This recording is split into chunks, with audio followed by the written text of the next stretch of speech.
everyone, and welcome back to the 1.0 automation series. Now, you may notice that we're not using AirShoe, and that's because AirShoe is down on iEmulators, and the newest AirShoe doesn't screen record, so here we are. You may notice that the mob drop area is not working the way you would normally see it work, since there's no pressure plates, and there's 3 pistons here.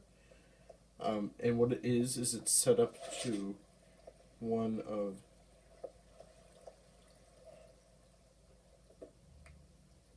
these old-fashioned timers here, so it brings the redstone block in. This fills up with items, and I've got some emeralds, because guess what? Villager trading, that's a thing. So I'll show you that we can now talk to these guys. So this is our librarian. He sells us power too, and this is a farmer. I can't sell many more carrots. I have too many carrots. This episode, I have a mega build planned. Mega. It's going to be pretty huge.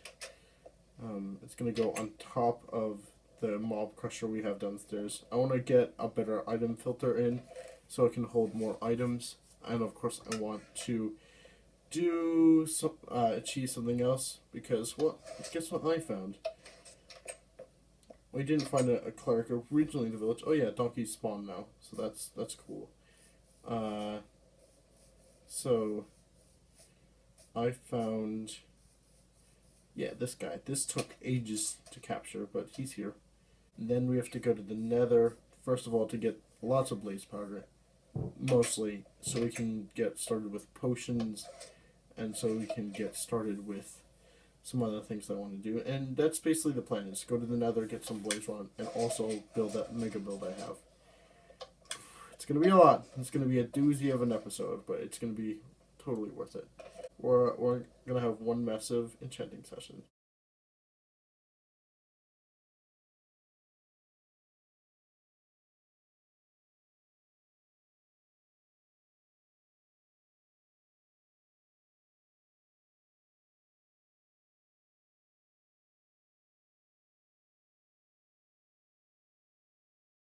So as you can see, I have 16 levels.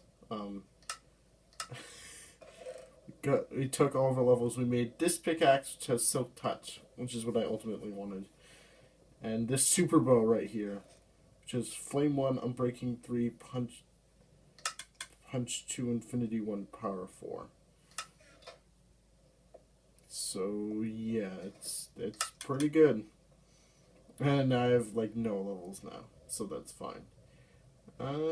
So what I'm gonna do is I'm going to try and locate another fortress, and I'll meet you when I get there. So here we are in the world that has the same seed as the world we're using, right? And this one is my scout, so I can see what's going on. And the main thing is we're gonna search for another fortress. So, you know what that means. Cue the time lapse.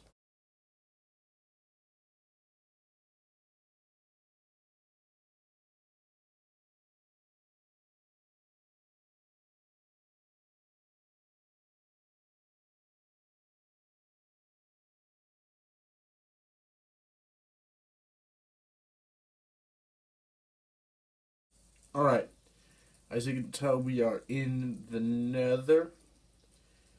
But the point is, I've managed to collect these. We have a really simple system here. We have 3 hoppers, and it's going to a chest. And if we want to close this, we can. Just like that. Like that. And all the blaze rods get collected, so I don't have to die while collecting the blaze rods. Which is always important. Come on. And it's also so we can get a lot of experience as well. So that's what I've done. I basically constructed a giant pathway between the Nether Fortress, which is here, and the Nether Portal. It involved me having to go down to the level below the portal, So as I was going down, I had to take a slime block and like place it. It was really precarious. But I've also managed to separate our three. I managed to capture two more zombie villages, and I've managed to separate them. Oh look, there's more blaze rods here. All the blaze rods. This is fantastic. Of course, the other thing we need, nether wart. I've already grabbed some soul sand, so it's back at the base. But yeah, we need some nether wart. So we're just gonna grab some here. Shouldn't be a problem, because we're gonna get ourselves into a bit of potion and stuff, which is really exciting.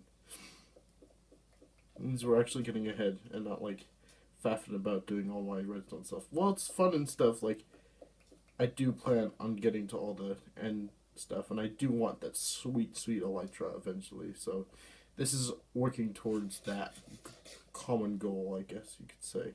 All right, so we have to get to business. We have 29 blaze rods, which is something. So we're gonna make ourselves a brewing stand, which you need 2 more cobblestone for.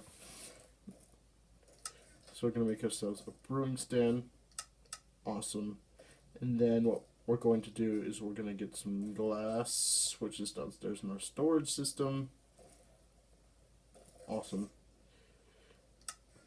And then we can make it into glass bottles. Awesome. And we're going to be making potions of strength here, so that's going to be turning into that. I need 1 blaze powder here. Awesome. And I'm going to need a fermented spider's eye, and then 1 piece of gunpowder. So gunpowder, spider's eye, I think a mushroom, which we have 1 of. Awesome. Oh, we also need sugar, which I have. We have sugar in here. Oh, there's a... Oh, he's gonna get toasted.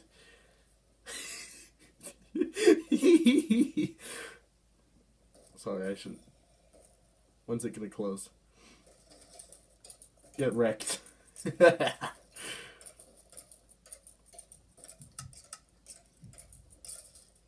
Awesome. That's gonna open. Cool. So now we have our awkward potions. So now we're gonna put in our blaze rods. It's gonna make a strength potion. Awesome. And then our fermented spider's eye to make them into potions of weakness. I'm so happy the enchanting session went really well. We have a flame 1, unbreaking 3, punch 2, infinity 1, power 5 bow. Whew. That's pretty impressive. Let me put this nether wart away in our plants chest, because it is a plant. So let's see, we have our splash potions of weakness. Awesome. So now we need 24 gold ingots and some apples, which I have 0 apples. So please excuse me while we go get some apples. Alright, we're back. We had to go far to get some oak trees, but we got them. What we need now is 24 gold ingots to get 3 golden apples. Actually, we have 1 here, so we only need 2, but that's okay. 16 there, 16 here, etc. 16 golden ingots, so we can make 2 golden apples, and also we have 3 golden apples. We should have our splash potions of weakness. So we can go over to my makeshift zombie villager holding pen, where I've managed to actually separate them, interestingly enough. But in order to first get them in here, you do the old trapdoor trick, which works like a charm, obviously. So I'm going to go in here. So we're going to do our cleric friend first, because he will sell us ender pearls, and that would be amazing. Absolutely amazing. So we're just going to throw them at him. Awesome. Awesome. I'm going to cure you too. You.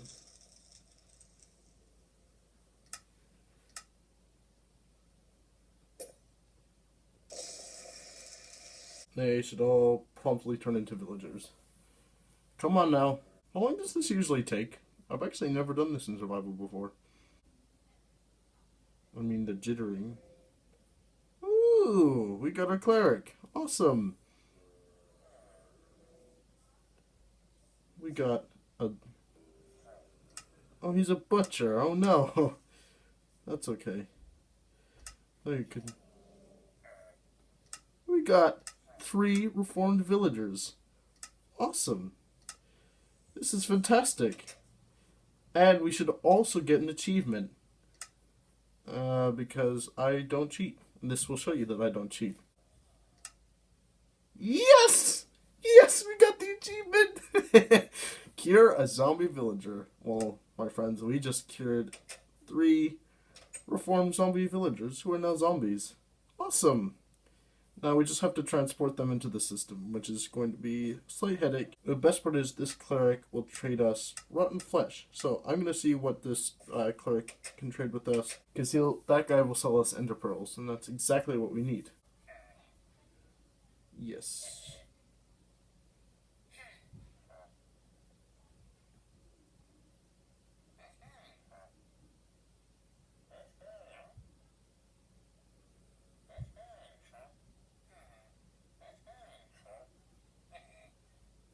So we've just traded him all our rotten flesh, and now we've got 5 emeralds. Oh, look, he's willing to breed. That's cool. And of course, you have infinity! That's sweet, man! You're a good one. That's cool. And you've got meat. Cool. Cool. We could get more guys into the system. But I don't know how we could. See, these are 3. Where are you going, man? There's not much you can do.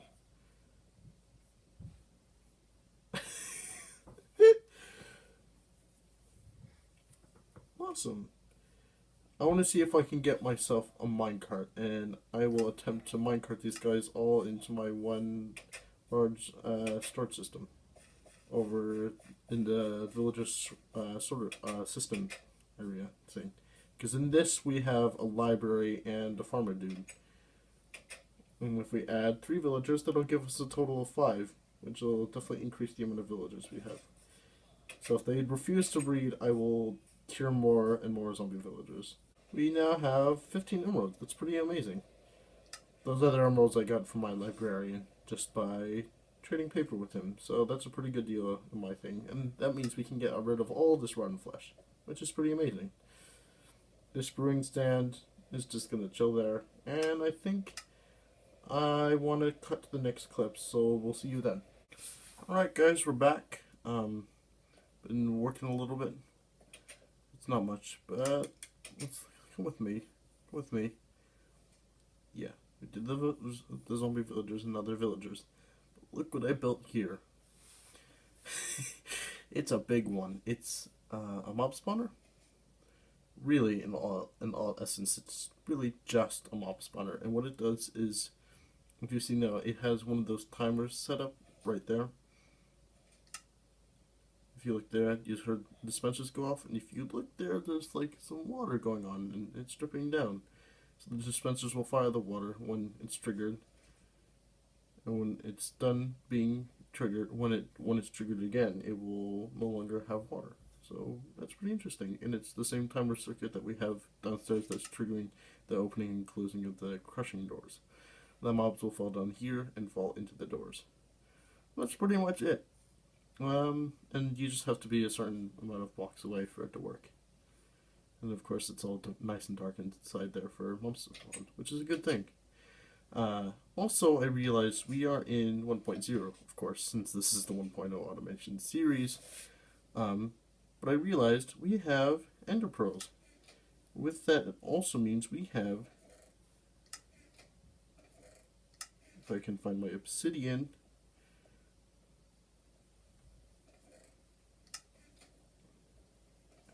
combined with blaze rods or powder, we can make ourselves an ender chest. So let's see what the recipe for that is really quick. We can make ourselves an eye of ender, but the more important thing is an ender chest, which is right here. So we need 1 eye of ender, which can make ourselves 1 ender chest. How cool is that? Now, we can put these ender pearls back. Now, this is why I required a silk touch pick, was because I wanted to be able to pick this up and not have to craft it over and over again, because that's silly. Why would you do that? So obsidian goes back in, obsidian goes back in here, chest goes back in there, rods go back in there. So it's an ender chest. Oh, what can you do with an ender chest? Well, let's see here. Put stuff down. Can, I don't know, pack it with maybe food. So let's stick some food in our ender chest.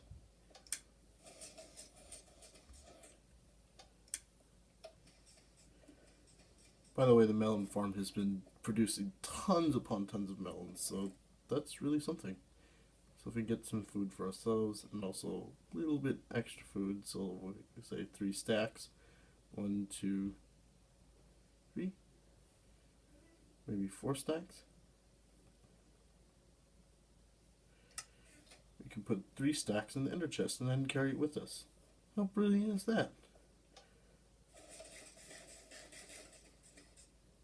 Oh boy, what on earth? Okay, so we can stick it in this inner chest. It's not a lot of space, however, we'll go through and just pack some essential items with us. So we can pack our food in there. Neat. Then we can pick it up, but only with the silk touch pick. And we can carry it with us, and then we can take it and we can stick it downstairs, maybe right here, and still have our food in it. Neat. So it's a portable safe mechanism like we have in Terraria. Cool. Now, of course, this can't interact with hoppers like shulker boxes can, but we don't have shulker shells, and even if we did, we couldn't craft them because they're not in the game yet. So, really excited for that. Hello? Did you take a shower yet? I'm going to. Take a shower now while Dad's out walking out. Okay. So, for now, we'll place this chest downstairs because it's a storage area. We'll place it right here. And I'll be in good hands. So, that's all we have for today's episode. I hope you liked it. If you did like it, drop a like. If you really did enjoy it, consider subscribing. And I hope you have been entertained. Yes, because we deal with entities here. I hope you have been entertained and you enjoyed the episode. So, bye.